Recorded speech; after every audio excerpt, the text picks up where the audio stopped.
problème.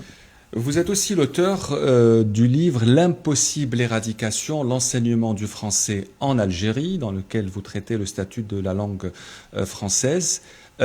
Quelques années après la sortie de ce livre, Ahmed Tessa, est-ce que vous considérez que l'apprentissage de la langue française est en voie d'éradication en Algérie?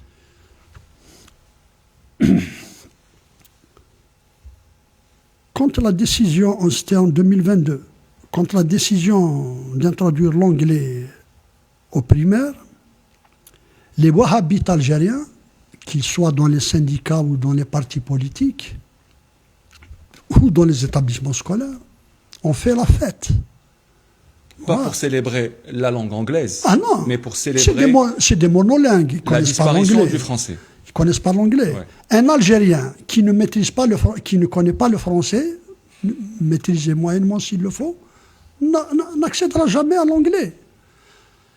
Dans la langue anglaise, il y a 25 000 mots français. L'Angleterre a été colonisée par la France pendant 4 siècles. Eh oui, eh oui. 25 000 mots français. Pourquoi notre génération n'a pas eu de problème à parler, à écrire en anglais? C'est parce qu'on avait la maîtrise du français. Ces gens-là qui fêtent l'introduction de l'anglais au primaire, ce n'est pas par amour de l'anglais.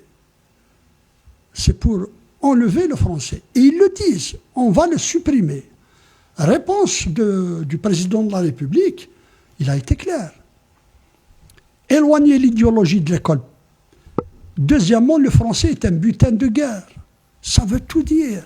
Un butin de guerre arraché par le sang de nos martyrs.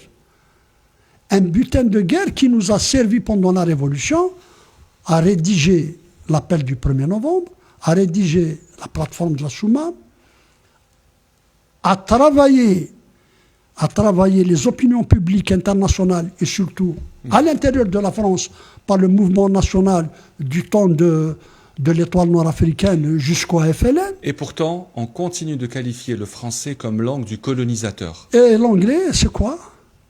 C'est un autre colonisateur, mais pas le nôtre.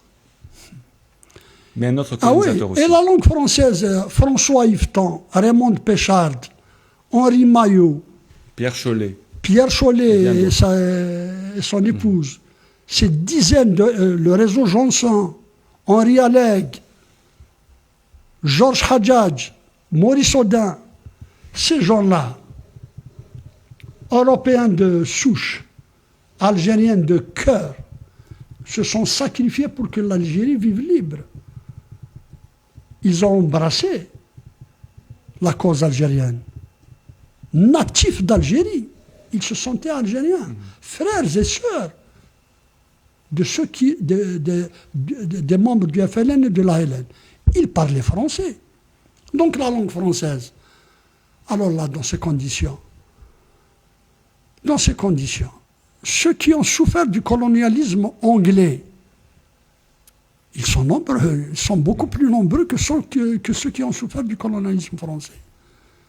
Ils doivent rejeter la langue anglaise. Allez-y dire aux pays du Golfe.